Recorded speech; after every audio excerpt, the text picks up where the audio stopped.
welcome back to Malezi. I'm in studio with Stella Mbugwa talking about colic. Now, before we went to the break, and actually during the break we kept on talking about the meads and meads and meads. You know, lots of stuff to talk about colic today. And I'm happy that you've given us feedback that we're going to read in a few minutes. But first, Stella, we were also talking about the less conventional ways of doing things. Maybe you could give us an example of what you did with your child. You're telling me about music, things that you did to soothe him when he was undergoing colic. Yes. Yes. Before we found out the cure, we tried all sorts of things, from singing to him. We discovered that music was really helpful. So we looked for classical music, but also Christian, lullaby, children's music, and it really helped him calm down, and he would soothe himself to sleep. How old was this baby when you started playing music to him? At first it didn't work, but he would kind of keep quiet a bit, and then with time he calmed down faster with time. Okay. And as of now, he's very musical. Oh, okay. And sometimes when he's sleeping, he soothes himself to sleep. He sings himself to sleep. So do you think it came up when you, when you played the music? And that's why I'm asking you, how old was he when you first played music for him? He was about 2 months, because it got so bad that we wondered what to do. You know, you sing, you soothe. Sometimes my husband would help soothe him, and he would fall to sleep, but I was too tired to rock him. Yes. And my husband, I wanted to buy a rocking chair, and my husband was like, you're being lazy, so you need to rock the baby yourself. Yes, so that you can lose some weight, some baby fat. So they're taking in too much porridge. Yes. And too many jahes. Too much sugar in the porridge. Okay. So we tried rocking and stuff, it didn't work. So we used an iPod to put music, and he would really sleep through the night. When he wakes up, he breastfeeds music again. Yes. So it really helped us. Into his system also. Somehow. Yes. Yeah. So he sings himself to sleep to date. And he's very musical. And he's very musical. Yeah. 3 years on. 3.5. Perfect. Yes. That sounds really good. I mean, even if you don't have, your baby does not have colic, looks like a very interesting way of making your baby develop a talent in music. Yes. Start singing to him early. Yes. That's a very good tip right there for parents. Yeah. Okay. What other ways? You said you wanted to rock him. Yes. Yes, but so eventually you had to rock him yourself as opposed to getting a chair. Yeah, I would try, but because the problems were happening mainly at night, my husband would help with that. I mean, he's more strong. Yes, so muscle wise. He would rock him, and rock him, and rock him. For me, it was just a no-no. I will do every other thing, but the rocking is just Of course, too you're much. tired at that point. Yes. Yes. And it's in the middle of the night. Yes. So. You're also telling me something about, because your child was preterm, yes. Things that you were doing, for example, like putting him to feel your heartbeat. Does that help colicky babies? Yes, it does. It kind of suits, because you see, when you put your child, and it's usually good if you're in a warm room or it's hot outside, the skin-to-skin contact helps the child gain weight if you have a preterm. If they're not preterm, just that connection, they call it the kangaroo way of helping the child. Oh, nurturing the child. Putting the child next to your chest reminds the baby of the womb experience. Ah, okay. So they're able to calm down, and it suits them somehow. Yes. And actually, that reminds me of something I read earlier, that when the baby is crying a lot, especially apart from colic, or rather colic itself, it's them trying to throw a small tantrum of being gotten out of the womb, because the womb is a very comfortable place. So they throw a small tantrum in the way of colic. So yeah, but anyway, makes sense. Makes sense a lot. Sense. And I like the way you're putting it, the kangaroo way of doing them. You know, we all know the kangaroo and the poach. Yeah. So you adopt the same way, same thing to your baby. Yeah, and remove your clothes. Even for the father-child connection, it's very important. Oh, okay. It really helps the kid add So it's weight. skin to skin. Skin to skin, so you remove your shirt. Yes. Or you put them underneath your shirt.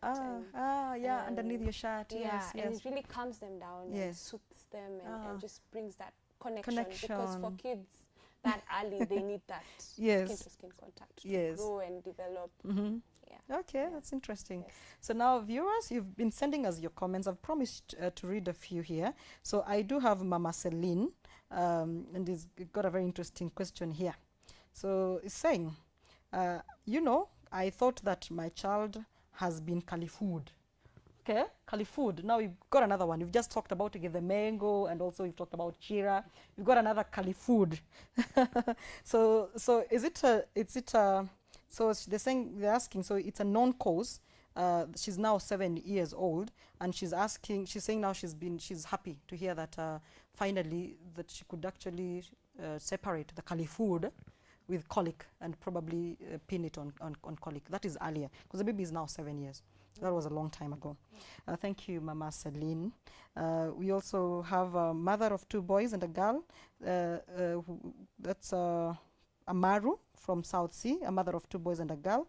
Apparently, my boys were okay, but the girl had colic. Is colic gender sensitive? I don't think so. I don't know.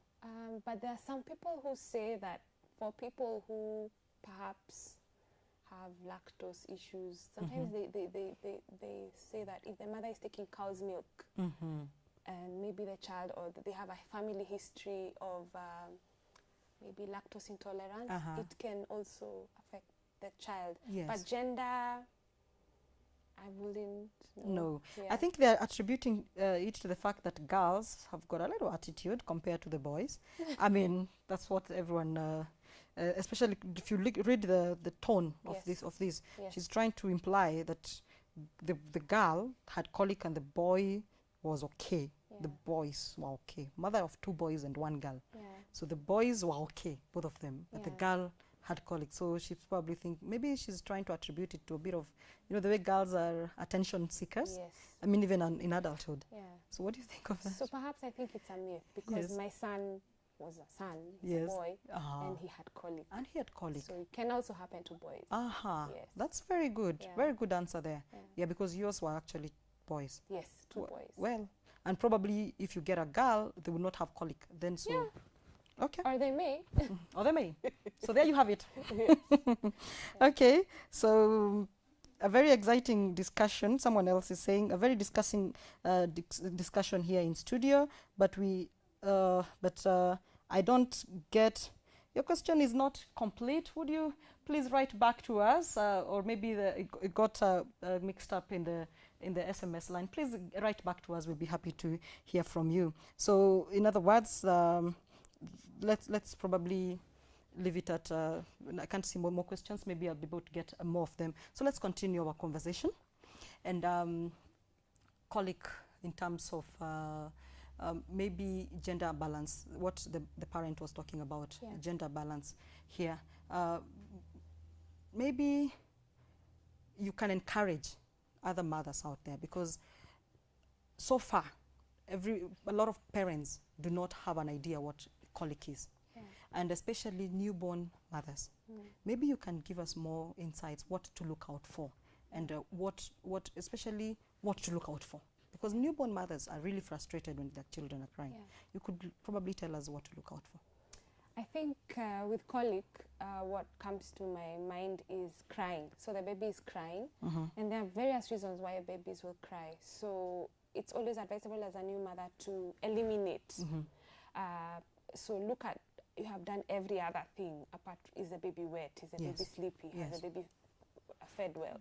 So if you've eliminated all other issues that would cause a child to cry, and they're still crying, and you feel that there's something wrong, they look like they're maybe cringing, so you definitely would know that it's colic. Yes. And then try and look at family history. Also talk to your other moms, Yes. and Yeah. try to find ways of dealing with the colic. Oh, okay. But I would say that it's normal, and it happens to every mother, and it's nothing to worry about, because you can easily get remedies. Yes. Yeah. Yes. Or talk to your pediatrician, your doctor. Talk to a pediatrician. Yeah. When we come back after the break, we're going to take now. You're going to talk to us about what you were told by your pediatrician, and what you actually, what you adopted, what you did not. We're going to take a short break. Stay with Malezi.